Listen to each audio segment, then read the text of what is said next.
जो बात ये रही कि 7-2 बड़ी मुश्किल से बीजेपी जीत रही थी।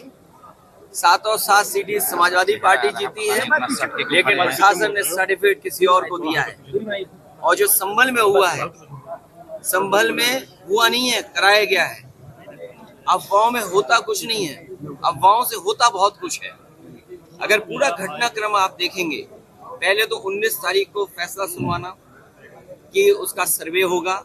जब पहला सर्वे हुआ, किसी भी मुस्लिम पक्ष के लोगों को या संभल के लोगों को किसी को आपत्ति नहीं थी, पूरा सर्वे हुआ।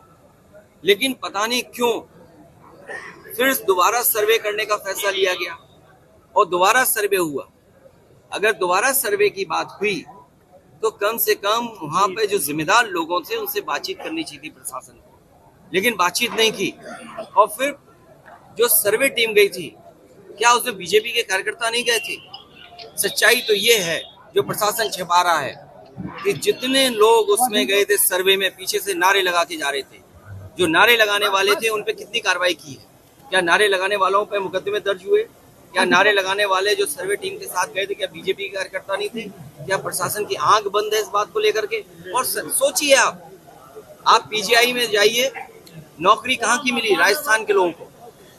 आप लोहिया इंस्टीट्यूट चले जाइए लखनऊ में, वहां पर नौकरी किसको मिली है? राजस्थान के लोगों को। सैफई मेडिकल यूनिवर्सिटी में चले जाओ तो नौकरी किसको मिली है? राजस्थान के लोगों को। और फिर राजस्थान के लोग उनको बैठाया जिन पर प्रश्न लगता है, जो अधिकारी हैं वहां पर। ये क्या वजह है कि राजस्थान के अधिकारी देख रहे हैं सब वहां पर, और बाहर से लाए हुए टेम्परेरी जो एक्सटेंशन पे रह रहे हैं, उनसे कानून व्यवस्था संभाली जा रही है। ये गंभीर बात है। मुझे उम्मीद है कि इन सब घटनाओं को सुप्रीम कोर्ट सो मोटो लेकर के देखेगा कि आखिरकार इस तरह की साजिश क्यों रची गई।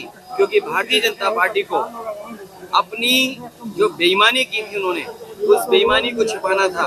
कोई दिल्ली का रास्ता इसी तरीके से दिल्ली तक पहुंचा था, कोई इसी तरीके से जहां पर अमन चैन को खत्म कर करके, भाईचारा खत्म कर करके दिल्ली तक पहुंचा था। आज लखनऊ वाले भी उसी रास्ते से दिल्ली पहुंचना चाहते हैं। ये दिल्ली और लखनऊ की लड़ाई है जिसमें जनता पिस रही है।